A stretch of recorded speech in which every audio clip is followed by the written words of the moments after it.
যে বিএনপির নাম এখন হয়ে গেছে বাংলাদেশ নাফরমান পার্টি। হচ্ছে একটা ব্যর্থ আওয়ামী লীগ, আর আওয়ামী লীগ হচ্ছে একটা সফল বিএনপি।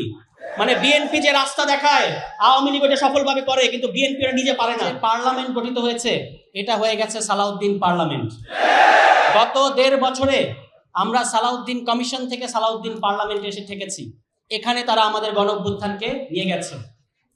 ওই যে একটা কথা আছে আমাদের প্রবাদ বলে যে চালুনি বলে সূচকে, চালুনি বলে যে তোর পিছনে কেন ছেদা। তো যারা অন্তহীন প্রতারণার, যাদের রন্ধ্রে রন্ধ্রে অন্তহীন প্রতারণা, তারা এখন অন্যদেরকে বলছে যে আপনারা অন্তহীন প্রতারণার দলিল করেছেন। তারা এই জাতীয় সংসদকে একটা অন্তহীন প্রতারণার কারখানায় পরিণত করেছে। আপনারা এখানে যারা উপস্থিত আছেন, চট্টগ্রামের যারা ভোটার, আপনারা গত 12 ফেব্রুয়ারি কয়টা ভোট দিয়েছেন? 2টা ভোট দিয়েছেন, 2টা ব্যালটে। একটা ভোটে জাতীয় সংসদ হয়েছে, আরেকটা ভোটের সংস্কার পরিষদ কোথায়? তারা কিন্তু আরেকটা পরিষদের সংস্কার পরিষদ গঠন করে নাই, যেটা তাদের করার কথা ছিল। এবং এই কারণে আমি বলেছি যে তারা এই সংস্কার পরিষদ গঠন না করে এই পার্লামেন্টকে অন্তহীন প্রতারণার কারখানায় পরিণত করেছে এবং সেখান থেকে ক্রমাগত বাংলাদেশের জনগণের উদ্দেশ্যে মিথ্যাচার করে যাচ্ছে। অবশ্য তাদের সংসদের ভাষায় বলে অসত্য। তাহলে অসত্য কথা তারা বলে যাচ্ছে। গত নির্বাচনের আগে অক্টোবরের 30 তারিখ তারা সংবাদ সম্মেলন ডেকেছিল বিএনপির স্থায়ী কমিটি। সেখানে সালাউদ্দিন আহমেদ উপস্থিত ছিলেন, বিএনপির মহাসচিব উপস্থিত ছিলেন। সেখান থেকে তারা বলেছেন যে অন্তর্বর্তী সরকার কোনো আদেশ জারি করতে পারবে না, কোনো জুলাই সনদ বাস্তবায়ন আদেশ অন্তর্বর্তী সরকার জারি করতে পারবে না। তাহলে কে করবে? ওই যে তাদের পছন্দের রাষ্ট্রপতি বলেছেন যে রাষ্ট্রপতি একটা আদেশ জারি করতে পারবেন। এখন আপনারা দেখতে পাচ্ছেন বিএনপি কিন্তু ফ্যামিলি কার্ড ওই শুধু গরিবদের দিচ্ছে, ব্যাপারটা তা না।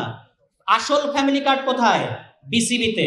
দেখছেন না, স্থায়ী কমিটির 3 জনের সন্তানকে বসা দিচ্ছে, আসল ফ্যামিলি কার্ড দিয়ে বেড়াচ্ছে বিসিবিতে। তো সব জায়গায় ফ্যামিলি কার্ড দিলেও তাদের কিন্তু একটা নিজস্ব রাষ্ট্রপতি নাই। এই রাষ্ট্রপতিকে দিয়ে তারা আদেশ দেওয়ানোর কথা বলেছে। অন্তর্বর্তী সরকারকে তারা জিম্মি করেছে এবং অন্তর্বর্তী সরকারকে জিম্মি করার মধ্য দিয়ে আমাদের বাংলাদেশ জামায়াত ইসলামী সম্মানিত সেক্রেটারি জেনারেল বলেছেন যে লন্ডন কনস্পিরেসি করেছে তারা।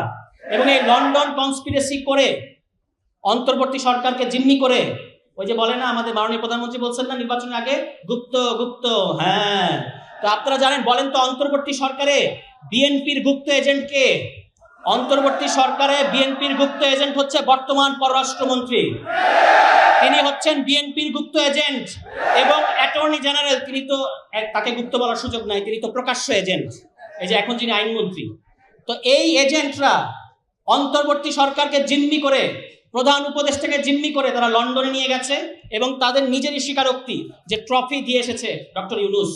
কিন্তু দোষ দেওয়ার সময় বলে যে অন্তর্বর্তী সরকার হচ্ছে জামায়াত এবং এনসিপির, কিন্তু আসল মধুটা কিন্তু তারা খেয়েছে।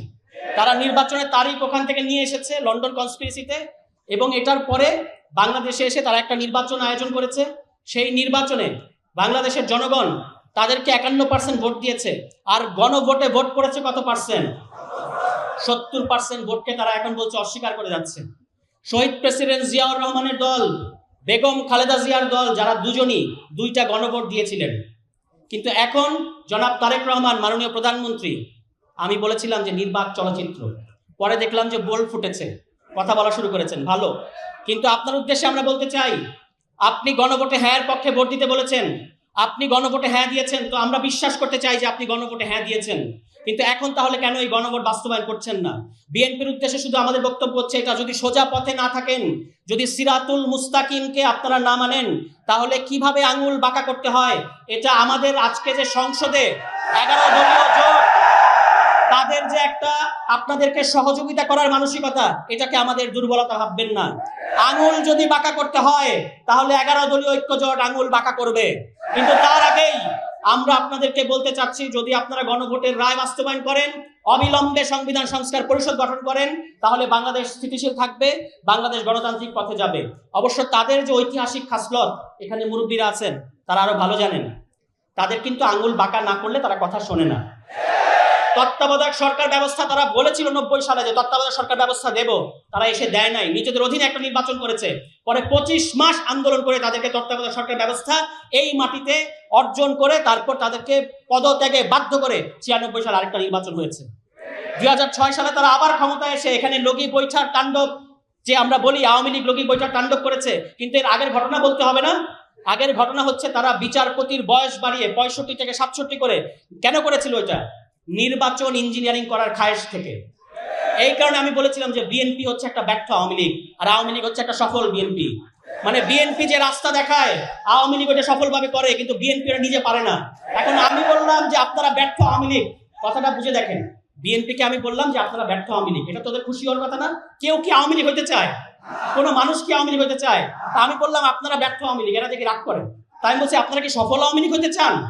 নিশ্চয়ই তারা সফল আওয়ামী লীগ হইতে চায় না। এখন যে রাস্তা তারা দেখায় ওই রাস্তা কিন্তু আওয়ামী লীগ করে ফেলে। তাদের এক কোহিনূর ছিল না, এক পুলিশ, এরপর ওইটা তো ঠিক মতো কাজ করতে পারে নাই, এরপর আওয়ামী লীগ আনলো কাকে? হারুনকে। যে যে কাজ বিএনপি করছে কিন্তু ঠিক মতো করতে পারে না, ওই একই কাজ আওয়ামী লীগ আরো সফলভাবে করে দেখাইছে। এখন সফল আওয়ামী লীগের পরিণতি হয়েছে আজকে তারা ভারতে পুরো দল পলাতক। আপনারা কোথায় যাবেন? আপনারা কোথায় যাবেন? বাংকার করবেন আর কি আরো যেন কি করতেছে, ট্যাঙ্ক বাংকার, কোনো কিছু করে লাভ নাই। যেদিক দিয়ে ঢুকবেন সেখানেও বাংলাদেশ, যেদিক দিয়ে বেরোবেন সেখানেও বাংলাদেশ। তাতে বাংলাদেশের মানুষের উপরে শিশির ভাই বলেছেন যে জনগণ হচ্ছে সংবিধানের বাপ, কাজেই জনগণকে সংবিধান দেখাবেন না, জনগণকে হাইকোর্ট দেখাবেন না। বাংলাদেশের জনগণ রায় দিয়েছে যে এখানে সংবিধান সংস্কার করতে হবে, কাজে এই সংবিধান সংস্কার আমাদেরকে করতে হবে। আমি আমার বক্তব্য শেষ করবো লাস্ট একটা কথা দিয়ে। ওই যে এক কবি বলেছেন যে জীবন ফড়িংয়ের দোয়েলের মানুষের সাথে তার হয় না কো দেখা। আর যে সংবিধান আওয়ামী লীগের, যে সংবিধান বিএনপির, সেই সংবিধানের সাথে বাংলাদেশের জনগণের হয় না কো দেখা। কাজে এই সংবিধানকে বাংলাদেশের জনগণ রায় দিয়েছে যে এই সংবিধানকে সংস্কার করতে হবে, বাতিল করতে হবে, এর কোনো অন্যথায় হবে না। এবং বেগম খালেদা জিয়াও বলেছিলেন যে সংবিধান ছুঁড়ে ফেলে দিতে হবে। এই সংবিধান এখন যে পার্থ সাহেব এত বড় বড় আস্ফালন করেন সংসদে বসে, আপনি নিজে বলেছেন মুনাফেক হবেন না। বিকালে এক আলোচক বলেছেন যে বিএনপির নাম এখন হয়ে গেছে বাংলাদেশ নাফরমান পার্টি।